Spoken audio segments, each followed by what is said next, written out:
Hello students, हम आज पढ़ेंगे स्प्लीन। ठीक है। It is related to 9 to 11 ribs. इसमें 9 से लेकर 11वीं रिब्स तक इन्वॉल्वमेंट रहता है। स्प्लीन लोकेटेड होता है लेफ्ट हाइपोकॉन्ड्रियम में, पार्टली एपिगैस्ट्रियम में। ठीक है। It's superior border is notched. Notched इसलिए कहा गया है क्योंकि इसके सुपीरियर बॉर्डर पे कुछ खांचे मौजूद होते हैं। ठीक है। There are 3 main ligaments which supports the spleen. 3 main ligaments होते हैं जो स्प्लीन को सपोर्ट करते हैं। Gastrosplenic ligament, lienorenal ligament, phrenicocolic ligament.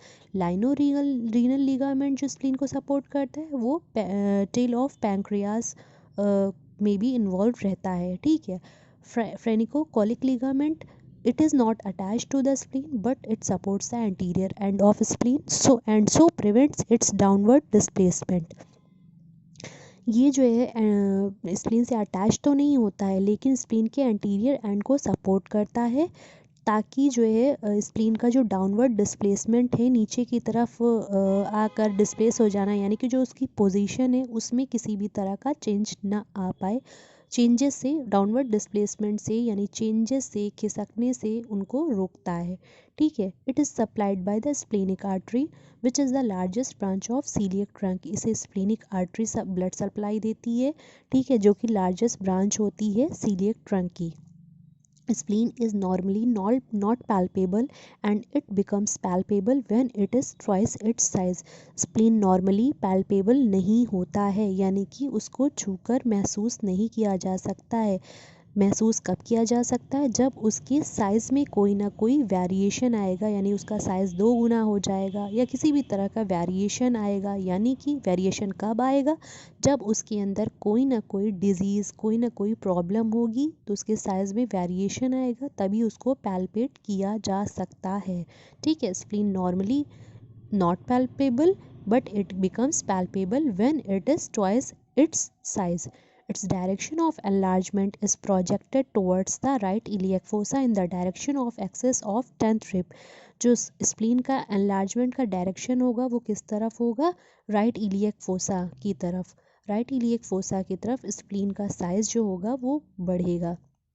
ठीक है। जो कि 10th रिब की एक्सिस की डायरेक्शन में होती है। जब भी स्प्लीन में चेंजेस आएंगे तो राइट इलियक फोसा की तरफ जो स्प्लीन इन्वॉल्व होगा उसमें ही चेंजेस आएंगे। एनलार्जमेंट वहीं से स्टार्ट होगी जो कि 10th रिब ऑफ एक्सिस की डायरेक्शन में होती है।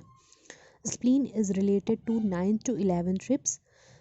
स्प्लीन में 9 से 11वीं तक की रिब्स का इन्वॉल्वमेंट होता है। इसका सुपीरियर बॉर्डर नॉच्ड रहता है। 3 मेन लिगामेंट्स स्प्लीन को सपोर्ट करते हैं। Gastrosplenic ligament, lienorenal ligament, phrenicocolic ligament.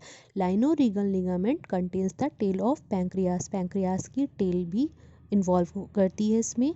Phrenicocolic ligament is not attach to the spleen but it supports the anterior end of the spleen.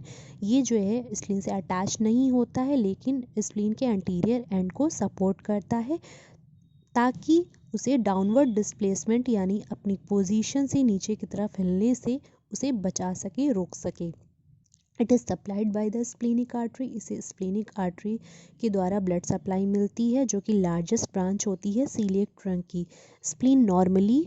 Spleen is normally not palpable and it becomes palpable when it is twice its size. Spleen normally महसूस नहीं किया जा सकता, palpate नहीं किया जा सकता है टच करके, लेकिन पैल्पेट तब किया जा सकता है जब उसका साइज़ 2 गुना हो जाए या वेरी कर जाए किसी भी प्रॉब्लम की वजह से।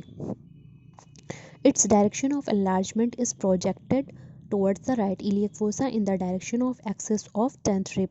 जब भी स्प्लीन का enlargement होगा तो उसका enlargement राइट इलियक फोसा की तरफ होगा जो कि 10th rib की एक्सिस के डायरेक्शन में होती है। ठीक है। Its direction of enlargement is projected towards the right iliac fossa in the direction of axis of 10th rib.